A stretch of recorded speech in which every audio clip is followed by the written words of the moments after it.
September 4th, Labor Day, hot one. I'm out here laboring in the pumpkin patch.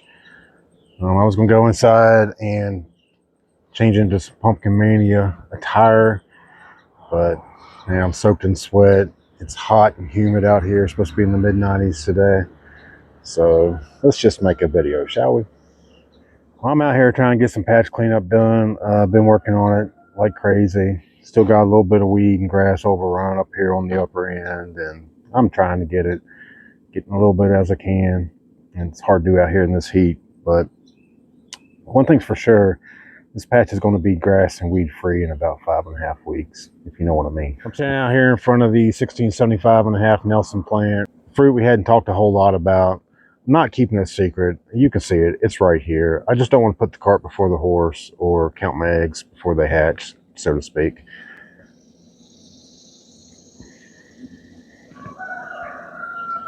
This fruit is about 2 weeks younger than the two white ones over there, and it currently sits estimated heavier than both of those at 2 weeks younger.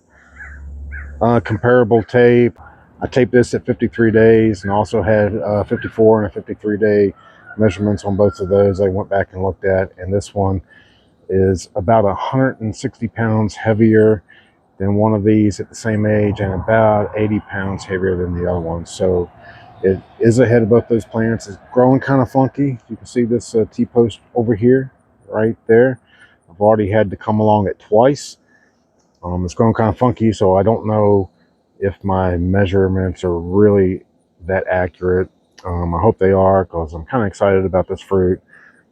Originally, the blossom end was pointing straight up in the air, stem down on the bottom.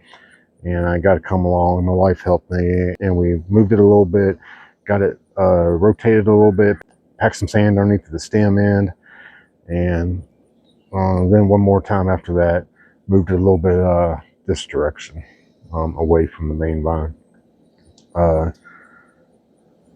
Okay, so the main vine goes out that way, and I come along it a little bit this way. I think it's gonna be okay. Right now, I don't have a way off plan for this fruit. I'm just going to have to wait and see what happens with it. The plant, all in all, is looking really good. You might notice from last time, it's a little bit smaller than last time you saw it. I lost a big secondary. It was about 25 feet long or more, ran all the way out there to the end. Here's a little bit of it right here behind me. This isn't even the whole thing. You know, it looked like somebody stepped on it, but it was completely rot. There's a little bit what it looks like. And it's completely rot. And I don't think it got stepped on, but I don't know. I have the other end of it, and here's the other side where I cut it off.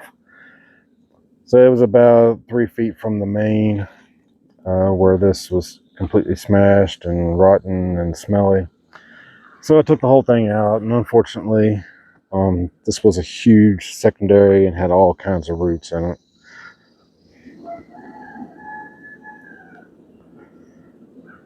Stretched all the way from inside the plant there, all the way out there, and rooted in the whole way.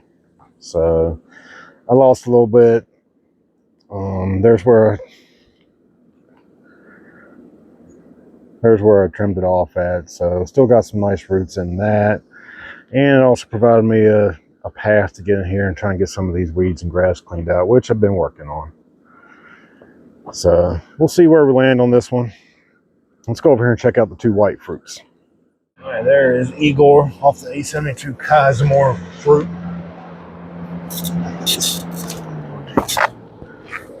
Named it Igor because it had a huge hump on its back right over here. It's kind of been alternating between growing out of the hump and growing the hump back, and now the hump's growing back.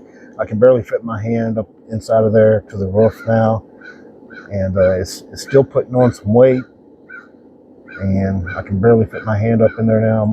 I don't think I'm gonna have to raise this roof because we're getting close enough to the finish line, but it might happen. And you've already seen this. This is where the Downy got it. Downy tried to come in here and get the 675. I caught it early enough and kept it out of here. Tons of new growth on this. And I keep saying it's terminated. Every time I come out here and make a video, I keep saying it's fully terminated. And man, every day I come out here, I find new tertiaries and new fruits growing. I'm like, come on, man, stop growing fruit already, okay? I'm past that.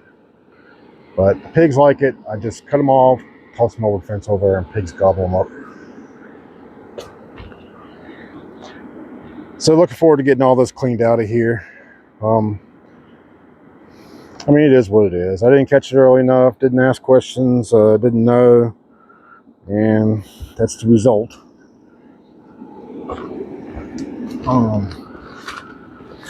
I borrowed some heavy hitters from my employer to get some more airflow back here. This little fan right here does a lot of air. As you can see, I'm getting all kinds of cracks from the stem up to the shoulders. They're drying up nice and looking good. I'm not really worried about any of them. That's just telling me that this fruit's going to be heavy. I've seen a lot of these Cashmore fruit on Facebook, and they've all gone into, well, you know what? I think all of them been 10% or more heavy, and I think this one's definitely going to check that box too. Last measurement, this was sitting at around 720 pounds, I think. That was 8 days ago. I don't know if I'll even do any more measurements on it. Again, I do expect it to go heavy, and it might even be the personal best out of the patch. However, I've had to swap around my way off plans a little bit. I was planning on taking this to Wild and Wonderful, but I think this is going to Virginia State Fair, and let's go show you why. We'll come in here, more embarrassing parts of the patch. Downey got into this one too. I'm trying to get these weeds cleaned out of here. And let me cut this fan off. All right, much better. This is called a Copus blower, and I got this on loan from my employer, just like the little blue fan over there, because I had to break out the heavy hitters and clean up the stem issue on this 1852.5 quality fruit. All right, so you can see there, this is where that flange came out for that secondary that wrapped around here. And we took that off, I don't know, around day 20 or so. And everything was fine.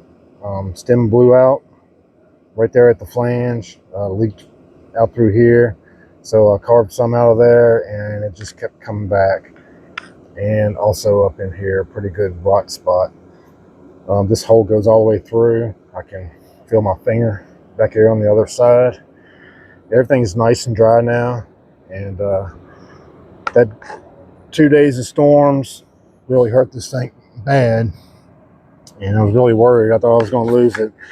But everything dried up afterwards. I broke out these big heavy hitter fans. Got everything going my way right now. But because of this is probably going to be the first fruit that I'm going to harvest. It's not putting on any more weight, and understandably so. Downey got the plant, and then this. Right now it's sitting at around 650 estimated pounds, and again, not record breaking, not earth shattering, but this is going to be my first fruit to scale ever, and it's going to be personal best right off the bat. And then that'll be second fruit to scale, and we'll see where we land when the year ends. Before we wrap it up, let's take another look at something that we also haven't shown at all this year. This is the 1643 new plant, and a double vined on me right out the gate. One main went that way, one came this way, and threw no secondaries at all. Surprisingly though, it does have a fruit on it. Yeah, that sucker right there is probably in the 150 pound range, I'm guessing. I haven't measured it. I cut back all this vine, just trying to clean up this area from the 1675 to give it its proper due. Pretty much ignored this plant after double vined on me. I meant to take it out multiple times, but I was successful in pollinating the fruit. This is pollinated with this 1461 rotoball. And just trying to make a nice little Halloween fruit here. That's all this is going to be. That's why I still attached to the vine. It was pollinated on June 29th and still got some time to go to mature. So I'll get this thing covered back up, put the sheets back on it. I don't know. I'm really disappointed because I could have done so much better with this. Yeah, okay, so that's all the secondary that we already talked about from over here. So stump right there. Stump right there, fruit right here. Yeah, makes me think that if I had done better with this, we'd had something really nice and special here. But it is what it is. It is what it is. You can't control things like that sometimes. I mean, I can't control it because I'm not experienced enough. And like I said, once it double vine, I pretty well started ignoring it. It's probably a good thing. If you watched earlier in the season, I started off with 12 plants out here, kind of with the goal to get down to 3, and handling 3 plants, man, it was all I could handle. I can't imagine having any more than that. So that's where we're at. 3rd-year grower, never got fruit to scale. It's going to happen in 12 days. I'm 99.9999999% positive it's going to happen in 12 days. Wild and Wonderful, way off, Craigsville, West Virginia. It's going to get the one underneath the blue tent. Virginia State Fair the following weekend will get that one.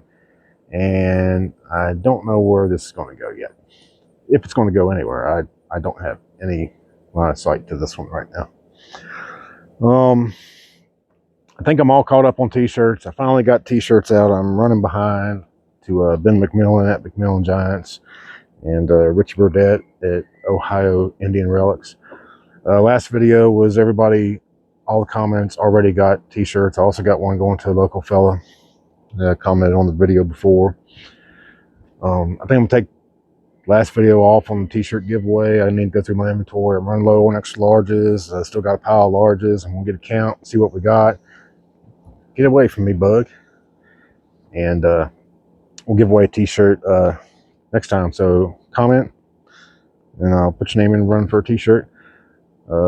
Frank Pumpkin is still looking for your information, man. You want a t-shirt early in the season, hit me up at hematitehomestead@gmail.com and let me know your size preference and your address. I'll get you one in the mail. All right, that's kind of where we're at right now. Not much to talk about, really. We're just trying to get to the finish line. 3rd-year grower, never got a fruit to scale, doing way better than ever before. I have eclipsed the 1-ton mark between these 3 fruit. I have 1 ton of pumpkins estimated weight in my patch right now, and man, that's a huge thing for me. I know there's a lot of 1-ton pumpkins out there that are 1-ton or all on their own, but I mean, I gotta start somewhere. I will gladly combine my 3 fruit to get 1 ton. All right, we'll see you. I don't know if I'll get another update in before the weigh off. We'll definitely take some footage of my first ever weigh off coming up in 12 days. I got a golf tournament on the day before, so my plan is to have that quality fruit all cleaned out and ready to go. As soon as I get done with my golf tournament, we're going to slip in here, get that thing off the ground, and get loaded up on the truck. Make a trip to Craigsville, West Virginia. So be looking for that. Hit that subscribe button. Check out all the cool things we do here at Hematite Homestead. Make sure you're looking for us on Facebook, Instagram, and TikTok. And we'll see you next time.